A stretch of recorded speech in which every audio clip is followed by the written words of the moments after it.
The Senate leadership is already discussing the schedule for the impeachment trial of Vice President Sara Duterte, even before the formal transmittal of impeachment articles to the Senate. According to one senator, the trial must proceed forthwith or immediately, even in the event of a crisis. Luisa Erispe lays out the details in this report.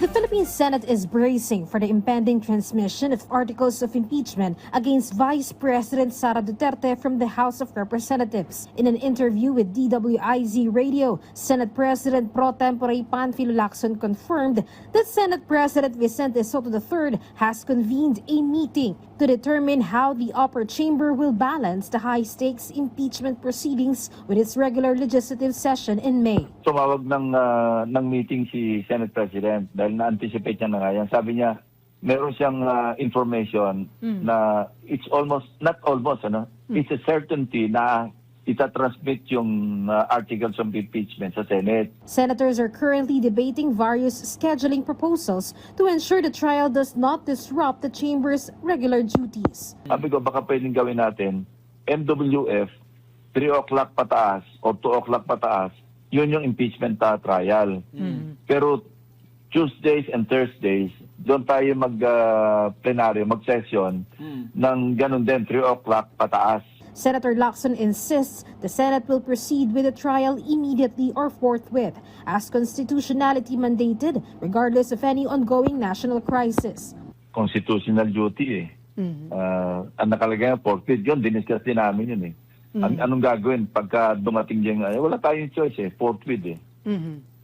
So, meron nga kami isang kasama sa minority, nagpapahayag na babarahin niya na Hindi pa nagsisimula trial Lacson has dismissed speculation that the leadership of the Senate might shift once the impeachment trial commences. While acknowledging that political maneuvering is inevitable, he maintained that the Senate majority remains unified under Soto's leadership. Expect na natin na maraming mga gapangan.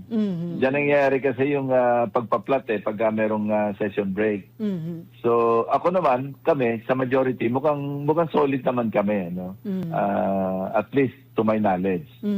So maayos naman ang palakad ni Senate President. As the chamber prepares to sit in judgment, individual senators have begun intensive preparations, consulting with legal experts and justices to navigate the complex proceedings. According to Senator J.V. Ejercito, some members are already engaging consultants and undergoing specialized briefings to handle the impeachment process. Naghahanap pa kami ng magiging na consultants, Dahil ibang kumbaga ibang linyahan po itong impeachment, So, naghahanap kami magiging, nagkakausap pa kami ng ibang consultants sa pwede namin po.